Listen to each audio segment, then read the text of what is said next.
Welcome everybody, I'm Jabby Kuwait, joined by Steph SABRAW. Hello. What up, bro? What up? We're looking at Star Wars Tales of the Jedi. This one's called Choices. So if you guys haven't already, do me a big favor, hit that subscribe button, bell icon, all notifications, vote this up, let YouTube know you're enjoying what you're watching. And if you want to watch the whole thing with us, no cuts or interruptions, become a Patreon member at patreon.com/JabbyKuwait, or become a member of this channel. In order to watch the whole episode with us, no cuts, no interruptions, but you will need to have your own Disney Plus subscription. I keep wanting to put my hands up. You'll need to have your own Disney Plus subscription so you can open up each episode and an adjacent window to our reaction. We'll give you a 3, 2, 1 countdown sync, and it'll be like you're watching it with 2 of your favorite pals from the internet. Now, if you're watching this on Patreon or memberships already, thanks so much for supporting us here. Let's jump into this. Here we go.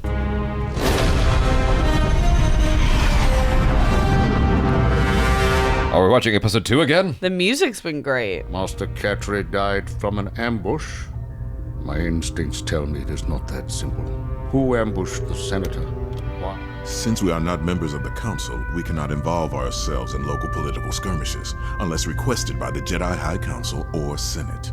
Your devotion to rules is sometimes inspiring and sometimes maddening. Yeah, facts. It's like Mace Windu can be so annoying like that. Oh, is that how he is in the animated series? Well, yeah, and in the prequels, like he's so for the Jedi Council in an annoying way. Like it's almost like an ignorance to the rules. I want Samuel L. Jackson to be cool. I mean, ultimately, you got your wish though, right? He lost his arm. Got kicked out the window. Yeah. Oh my. Didn't he lose his arm? I thought he lost his arm in the He episode got 3. definitely out the window. I don't know if he did in the fall. I am Jedi Master Windu, and this is Master Dooku. We are here to see Senator Larrick. We are saddened by what happened to Master Katri. She was well respected and will be missed. I will take you to Senator Larrick. I think it's those outfits that are giving me Arcane vibes. Oh yeah, I could totally see that. I'd like to see where you and Katri went to meet this informer. To go back there and relive the incident would be heartbreaking. I can show you where this tragic incident happened. We responded to the senator's distress signal. By the time we arrived, it was too late to save Master Katri. Let us be on our way. This dude seems sus. Yeah. It's obvious that he's hiding something. We should take this information back to the Council. Would you want Katri to leave without finding out what happened to you? I would want her to follow protocol. Gosh. I like rules, okay? I don't. Rules keep balance in the Force.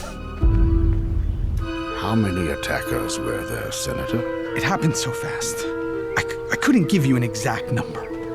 Master Katri exited the ship first, and before she could clear the area, they descended upon her. Firing upon her immediately? From what I can remember, it was terrifying. If Master Katri were fired upon here, why are there no blast marks on your ship? No damage? Judging from your description, someone fired from the direction of the ship. Unless that attack is from someone one would trust, like you. I will have the truth. Dooku, stand down. Run! The guards killed her! Oh.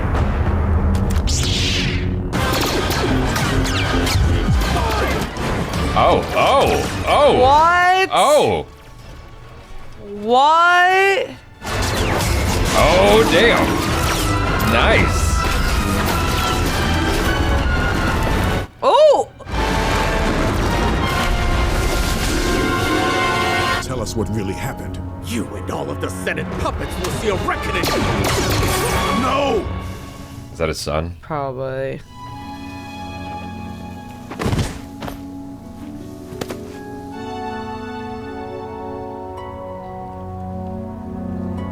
Yo, he did that to himself, though. Yeah. I don't even feel bad. We are part of a group who learned Larrick was using his Senate seat to become rich at the expense of our people and planet. He was selling off our planet, piece by piece. If you killed Katri, why did you let the senator live? Because we were going to force him to put forth our own agenda at the next Senate hearing meeting. Why didn't you take this to the proper authorities? Katri was a keeper of the peace. Jedi are lapdogs of the Senate. Their bidding always comes first. Wow. Jedi claim peace, but mostly keep law and order for the rich and powerful. Katri was a Jedi. She would have listened. Dang. I don't condone your methods, but you had every right to protect your planet. Make sure your people don't lose heart and evolve, Samaj. It is the only way you will truly have victory. I say that for all of us. Are Mace Windu and Count Dooku considered equals? Because the way he spoke to him just now, I was like, all right, Dooku, get your ass over here. I think they're equals at this point. Dooku, you and I both were together when the mission was assigned. I stuck to the mission. You decided to interfere in a way that led to a senator's death. I will speak to the council on your behalf. How kind of you. So the beef begins.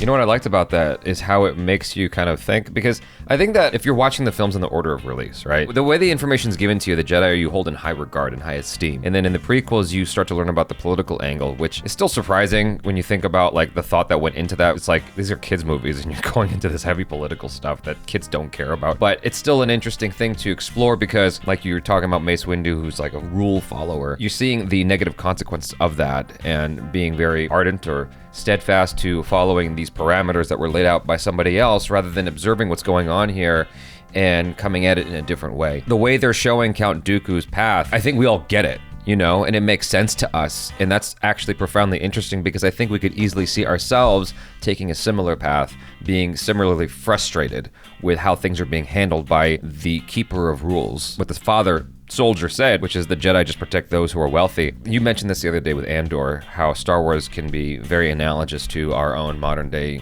society, life, you know, situations. I think that similarly you're seeing that here where the peacekeepers are keeping the peace for the wealthy. They're not really looking out for those in need, you know, other people in need. And I think that's actually a very, very cool thing to explore. I was like young when the prequels came out, so that stuff went over in my head. Now it's the stuff I really appreciate about the prequels. I don't think it was executed as well as it could have been. I think they're trying to do that now through other shows and through this series.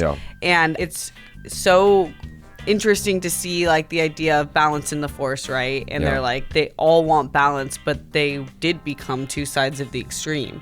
There's the Dooku and the Mace Windu. When you become so gung-ho about the rules, you are an extremist. And then Dooku taking matters into his own hands, you see him going down the path of extreme, which like the path of passion and the dark side. So I like how they juxtapose those two characters because Mace is in a lot of ways the most frustrating part about the Jedi Council, in which like those soldiers, rightfully so, are like, you guys are just lapdogs. You're not doing anything. I think the philosophy in this episode, if I were to try to summarize it, is, you know, living by the creed, don't get involved, is going to create bigger problems. You have to get involved. You have to see what's happening and maybe bend the rules a little bit when you see that people are suffering. It's cool because like the way it's walking through the episode, you kind of start out with Mace Windu's perspective on things because you're seeing these soldiers as the bad guys in the episode until, you know, revelations come to light. Then you're realizing why Count Dooku is behaving the way he is behaving, at least since episode 2. So in terms of stacking, episode 2 helped us, or helped me anyway, for episode 3. Yeah, I didn't like episode 2 on its own, but seeing it back to back with episode 3, I'm like, I see what they're going for here.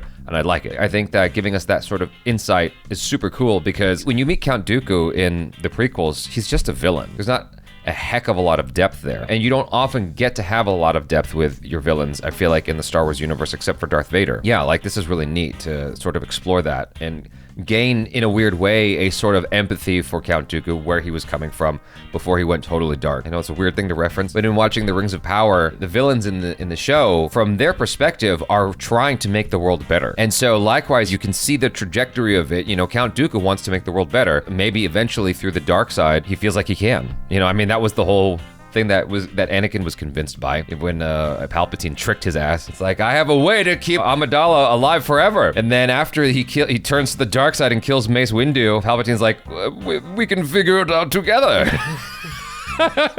The ultimate groomer. Like, For sure. Like, it's so enticing. Palpatine got them at such a great angle where they're like, he's like, no, I agree with you. Yeah. But they were so blind to see, like, he's the leader of the Senate. If he wanted to enact the change, he could have. Yeah. He's been just playing you guys. But I agree with Dooku.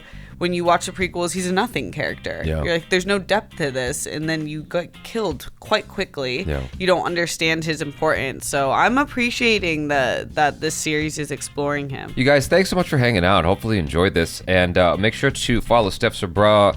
She has a podcast that she participates in very weekly. I was going to say very something. I don't know what. Every week. Very weekly. Yeah. I like that. Council. Sith Council, Sith Council. Is that a play on Jedi Council? Is yeah. That it? Okay, cool. So Sith Council, this is a podcast that she does. And subscribe if you haven't already. Bell icon, all notifications. Vote this up, please. I am Jabby Kuwait. This is Steph SABRAW. Peace out.